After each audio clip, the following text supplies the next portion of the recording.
Hey, lovely sexy hobby people.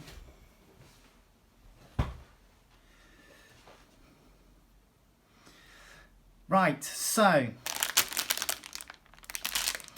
issue 18, another dice tin. Yep.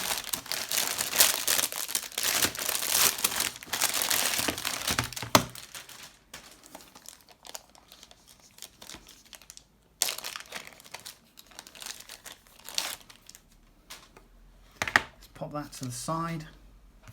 Let's have a look. Dungeons and Dragons, Adventurer. Learn, play, explore. New exclusive adventurer. Give us a clue. Running mysteries. Live the life of a hermit and introducing the ranks of hell. Okay, that's interesting.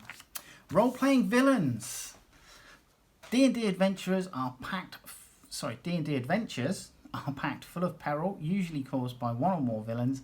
As DM, it's up to you to create believable baddies that your players will love to hate.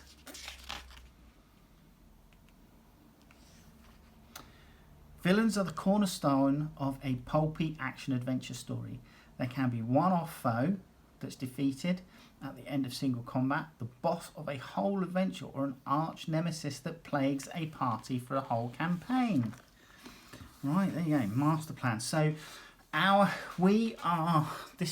corruption of AO within the Spelljammer universe for us.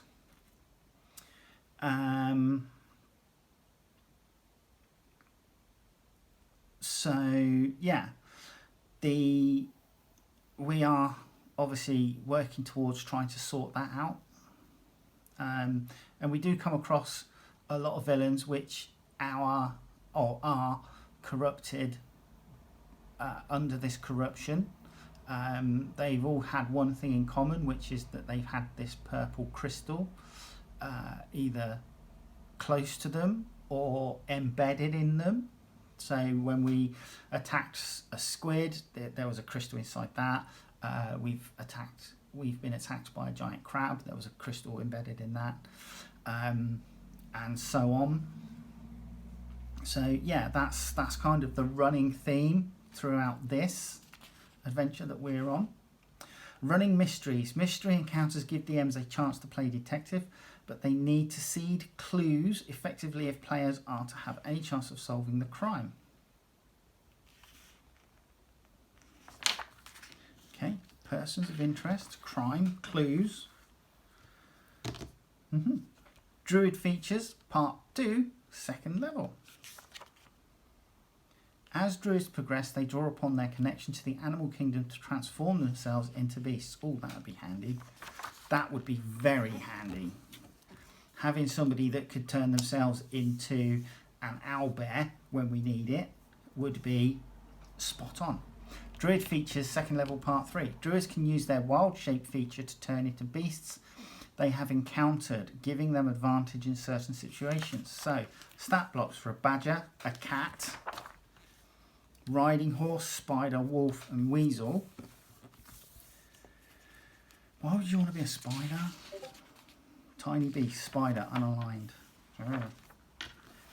Right. Hermit, the background that's perfect for characters who prefer the quiet life. The clamour of the city is not for everyone. In fact, there are those of whom even small communities such as villages are just too much. You know, I would be really happy with a farm, a small farmstead, you know, with some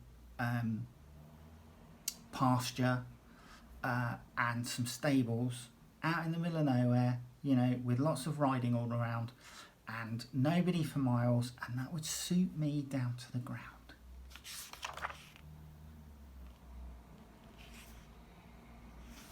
So, hermit benefits, role-playing at home. What's a hermit benefit? What do we get? The hermetic life is one that brings you closer to the gods and their mysterious ways. So it makes sense that hermit characters are proficient in religion. They also gain proficiency in medicine too. No doubt the result of years of self-medication. Yeah. Been on the shrooms. Their primary feature, though, is discovery. According to this, a hermit has during their years of thoughtful isolation, been privy to a powerful and unique revelation, such as a fundamental cosmic truth or the location of a long since forgotten site or relic. This offers some great narrative potential for both your character and perhaps even for a campaign itself, being the potential spark for the quest that could be simultaneously personal and world affecting. Devils, meet the diabolical residents of the Nine Hells, from bearded devils to pit fiends. Well, that doesn't sound very nice. The ranks of hell: lemurs, lesser devils, greater devils, archdevils, and Asmodeus. The Archduke of Nessus, the ninth hell, and tyrant lord of every devil in existence, an entity so powerful he is considered by many, including a disturbing number of worshippers in Faerun, to be a lesser god. There you go. City Watch. Meet the constables of cities like Neverwinter and Waterdeep. Sorry, whenever anybody says to me about City Watch, I just think of Guards by Terry Pratchett and the Night Watch. Captain Carrot, Corporal Angler, Nobby Knobs, Constable Downspout, and the rest. Sam Vines. I do have some guard figures that I've painted up recently, or I'm in the process of painting the rest. I did a couple of test characters, but these were the ones that came with the Dungeons and Lasers townsfolk, and they give me sort of like Ankh-Morpork, City Watch vibes, but they paint up really nicely. The detail on them is nice and crisp. You get 64 characters in that pack. The majority of them are City Watch guards types, with every single type of guard being doubled up. So you get 6 horses, 3 sculpts, and something like 20 odd different guardsmen. So you get those doubled up as well. Right, Infernal Affairs encounter. So it's 1 to 2 hours. Second level player characters. Encounter overview. Cultists serving the Infernal Lord of the Nine Hells have driven a scholar from the House of Knowledge in Neverwinter to steal a scroll scribed with a devilish spell. Now the House of Knowledge is in chaos. Fortunately, the dashing bard Tiala Ashfields knows where to find brave adventurers to save the day. That'll be you lot that are doing this. So, Tiala Ashfields is going to be one of our NPCs. On the moon of the cloudy Neverwintian day, the elf bard Talia Ashfields approaches the party. If they didn't make acquaintances at the Breached Leviathan in Encounter 16, Orem Greywind accompanies Tiala and introduces her to the adventurers who protected him on his way to Neverwinter. Tiala explains that a dangerous arcane scroll was stolen last night from the House of Knowledge, a library and temple in Ogmar. The God of Knowledge. Library and temple to Ogmar, the God of Knowledge. The timing of the theft is inconvenient for Tiala, as she has planned on using the library to research dwarven insults for her next song. But now no one is allowed entry unless they are part of the ongoing investigation. To remedy the situation, Tiala decided to launch her own investigation and offers 300 gold pieces to the party who can help her retrieve the scroll. If they agree, she takes them to the House of Knowledge. So, there you go. Cultist residence. Nice little map here. And you've got your locations. So, C1 is the living room. C2 is the study. C3 is the bedroom. C4 is kitchen. And C5 is the privy. This rancid washroom is filled with pickled spell components. Ash and sulphur. That's nice. So C6 is storage. C7 is the wine cellar. And then C8 is the shrine to Asmodeus.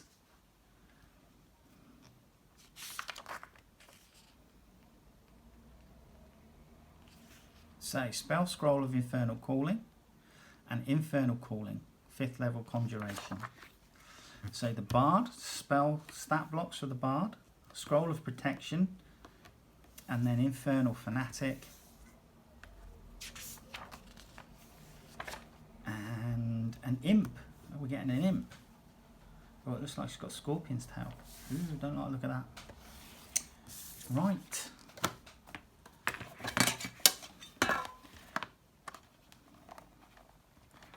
Yeah. Oh, come on.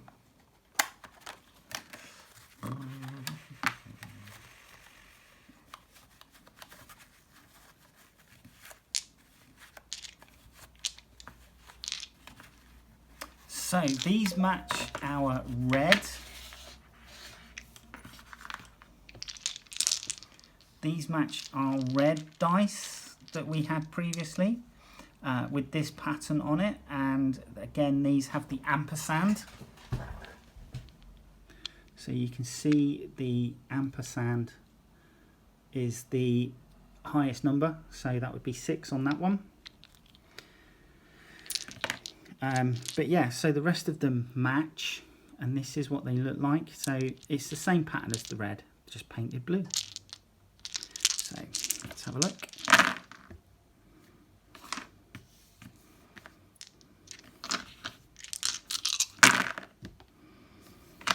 Have a look and see how our D20 rolls. Again, it would have been nice if the numbers were perhaps in white, but that's a 14. That is a 14 again. 15, 3, 17, 7, 4, 11. Again, this one seems to be rolling okay, so I might be happy to use it. Okay, so there you go. That was the dice for these, for this issue. Hopefully you'll join me in the next one. All right, take care. I'll see you soon. Bye-bye.